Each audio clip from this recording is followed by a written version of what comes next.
ఛానల్కు స్వాగతం. ఈరోజు మనం కృత్రిమ మేధస్సు ఉపాధి సమస్య అనే అంశాల గురించి తెలుసుకుందాం. కృత్రిమ మేధస్సు ఏఐను ఉపయోగించడానికి నిర్మాతలు సిద్ధపడినప్పుడు హాలీవుడ్ రచయితలు దాని కారణంగా తమ ఉపాధి దెబ్బతింటోందంటూ సమ్మెకు దిగారు. ఏఐ కారణంగా తలెత్తే భారీ స్థాయి నిరుద్యోగం అంటూ ఎన్నో చర్చలు ఇటీవల జరిగాయి. అయితే ఏఐని ప్రవేశపెట్టడం వలన కానీ మరే ఇతర టెక్నాలజీని ప్రవేశపెట్టడం వల్ల కానీ ఇప్పుడు 100 మంది కార్మికులు అవసరమైన చోట 50 మంది మాత్రమే సరిపోతారనుకుందాం. ఇది సోషలిస్ట్ వ్యవస్థలో జరిగితే అప్పుడు ఆ 100 మంది కార్మికుల మీద పనిభారం సగానికి తగ్గిపోతుంది. వారికి అంతవరకు చెల్లించిన వేతనాలు అలానే కొనసాగుతాయి. అంటే వారి తీరుబాటు సమయం పెరుగుతుంది. అదే సమయంలో అంతవరకు వారు పొందిన మోతాదులోనే సరుకులను ఇక ముందు పొందగలుగుతారు. లేదా అంతకుముందు ఎంత సమయం పనిచేస్తూ వచ్చారో అంత సమయం ఇప్పుడు కూడా పనిచేస్తూ వచ్చినట్లయితే అప్పుడు వారి వేతనాలు రెట్టింపు అవుతాయి. అంటే సోషలిజంలో ఉత్పాదకత పెరుగుతున్న కొద్దీ దాని ఫలితంగా వారి తీరుబాటు సమయం కానీ ఆదాయాలు కానీ పెరుగుతూ పోతాయి. వారి శ్రమకాలం అంతకు ముందు ఎంత ఉందో ఇప్పుడు కూడా అంతే ఉంటుంది. అదే పెట్టుబడిదారీ వ్యవస్థలోనైతే తక్కువ మంది కార్మికులతో పని చేయించగలిగే టెక్నాలజీని ప్రవేశపెడితే దాని ఫలితంగా వెంటనే ఉపాధి తగ్గిపోతుంది. పైన చెప్పిన ఉదాహరణనే పెట్టుబడిదారీ వ్యవస్థకు వర్తింపచేస్తే ఇక్కడ ఏఐని ప్రవేశపెట్టగానే 50 మందికి ఉద్యోగాలు పోతాయి.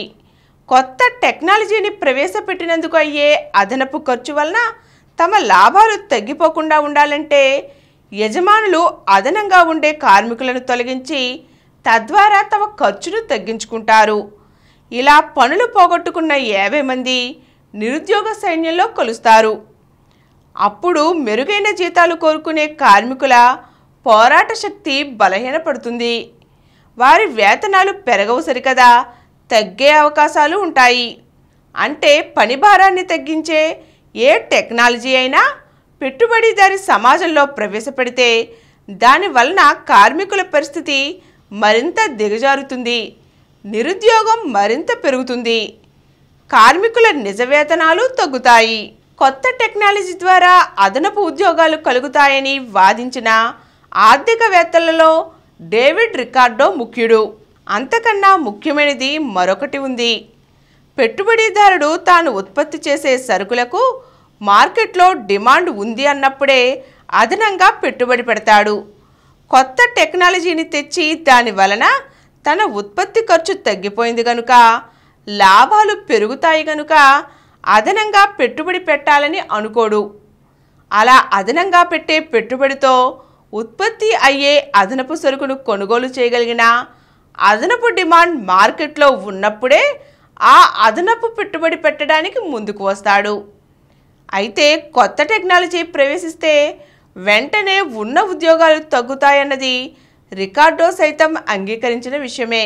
జీతాలు ఎప్పుడూ బతకడానికి సరిపోయే స్థాయిలోనే కొనసాగుతాయి అన్నది కూడా అతను చెప్పినదే. కొత్త టెక్నాలజీ వచ్చిన ఫలితంగా ఉద్యోగాలు తగ్గినప్పుడు మార్కెట్లో ఉండే కొనుగోలు శక్తి ఆ మేరకు తగ్గుతుంది. తక్కువ మంది కార్మికులతో పని చేయించుకున్నందుకు వలన పెట్టుబడిదారుల లాభాలు పెరుగుతాయి. అయితే అలా అదనంగా వచ్చిన వారి లాభాలను వారు దాచుకుంటారు తప్ప వారి వినిమయం ఏమీ పెరగదు. పైగా కొత్త టెక్నాలజీ ప్రవేశం ఫలితంగా ఉద్యోగాలు తగ్గిపోయాయి కనుక మార్కెట్లో ఉండే డిమాండ్ తగ్గుతుంది. దానికి తగినట్లుగా పెట్టుబడిదారులు తిరిగి ఉత్పత్తిని తగ్గించుకుంటారు తప్ప పెంచరు కదా. అందుచేత రికార్డో ఊహించినట్లు అదనపు పెట్టుబడి రాదు, అదనపు ఉపాధి రాదు. అయితే సంపన్న పెట్టుబడిదారీ దేశాలలో కొత్త టెక్నాలజీ ప్రవేశపెట్టినప్పుడు కలిగే నిరుద్యోగ సమస్యను వారు ఇతర దేశాల మీదకు నెట్టివేసి తమ పెట్టుబడిదారీ వ్యవస్థలను భద్రంగా కాపాడుకుంటారు. ఆ వలసలు విముక్తి పొంది స్వతంత్ర దేశాలుగా మారిన తరువాత పెట్టుబడిదారీ వ్యవస్థలో కీన్స్ విధానాలను అనుసరిస్తారు. ప్రభుత్వ వ్యయాన్ని పెంచి దాని ద్వారా అదనపు ఉపాధి అవకాశాలను కల్పించే ప్రయత్నం చేస్తారు. కానీ నయా ఉదారవాద విధానాలు చేపట్టాక ప్రభుత్వ వ్యయాన్ని పెంచి ఉద్యోగాలను కల్పించడం అనేదానికి అవకాశం లేకుండా పోతుంది.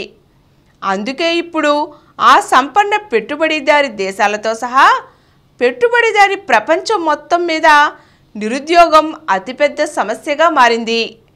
ఈ నేపథ్యంలో ఏఐని ప్రవేశపెడితే ఉద్యోగులకు, కార్మికులకు అది పెనుముప్పు కాగలదు. ఈ ముప్పును నివారించడానికి సముచితమైన రీతిలో డిమాండ్లను రూపొందించుకొని కార్మిక వర్గం పెద్ద ఎత్తున పోరాటాలు చేయవలసి ఉంటుంది. ఈరోజు మనం కృత్రిమ మేధ వలన తగ్గే ఉపాధి అవకాశాల గురించి, ఏ ఆర్థిక వ్యవస్థల్లో వాటి ఫలితాలు ఎలా ఉంటాయి అన్న విషయాల గురించి తెలుసుకున్నాం కదండి. మరో చక్కని అంశంతో మళ్ళీ కలుద్దాం.